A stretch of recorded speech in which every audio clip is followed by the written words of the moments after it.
I've heard your guys' opinions loud and clear. Start off this new round of crew tours with tillage. Sorry about that. Needed a can of water. Okay, so the overwhelming response, wow, that was really loud in here. The overwhelming response was, hey, go through a typical, year on the farm. So we'll start with tillage, planting, spraying, silage, grain, trucking, manure, tillage, plant. You get the pattern there. And we'll throw in a haying in the middle of summer. I would say specialty crops, but I don't have much there. Yeah, so tillage, planting, spraying, silage, grain, trucking. We'll call it fertility because we also got dry fertilizer and liquid. So it's going to take a while to get through all these. So first up, let's go through tillage crew number 1 again. You guys have seen them. Whoa, my light's flickering. You see that? That was weird. You guys have seen this crew at least once, maybe twice. New updates here, I know I have since the last time you were here. So this is kind of the tillage implements you would find out here on the high plains where I'm at.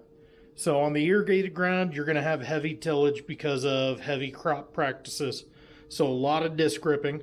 So you can see we got the Deere 2730s, the 7 shank, and I believe those are 13, 9.5 60Rs on the big ones, and 8 360R like I thought on the little one.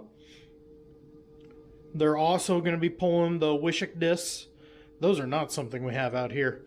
And I've been told by many a people an 8 360R is not going to pull a smaller Wishick disc. Finishers. These I know are new. I believe those are 50 footers and a 30 footer. So that is what those 3 tractors will take care of. Hiding in the back here is a pair of 9630s with sweeps. Yeah, I know. Not a lot of you know what sweeps are. It's a dryland tool designed to cut the roots off of the plant, but leave the surface of the ground as untouched as possible, because the dirt tends to blow out here. Have you ever heard of the Dust Bowl? Got to be careful. So those get pulled all summer long. That is not a fun job. I've done it just a little bit.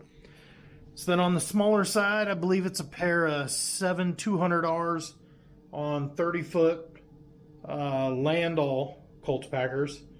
And then also pulling the furrowing bars. So you have a folding Orthman.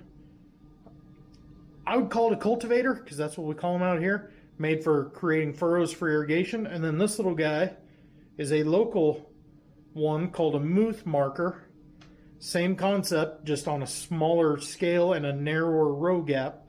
It's creating furrows in the field for flood irrigation to control your water flow. Moving back, a pair of 8330s, pulling 8-bottom rollover plows, and then also Landall land planes, which are those guys. Not Landall, Holcomb land planes. They're made in Holcomb, Kansas. And a Degelman heavy harrow.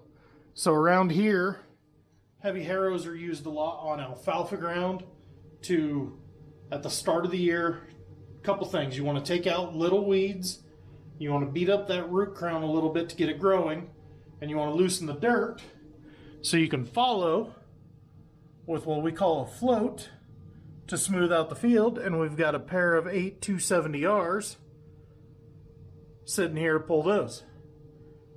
So as you can see, almost everything on this is custom or 3D printed. All the tractors other than these 2 7Rs and the 2 8330s are already built. This crew is really close to finished. Alright guys, see you at planting time.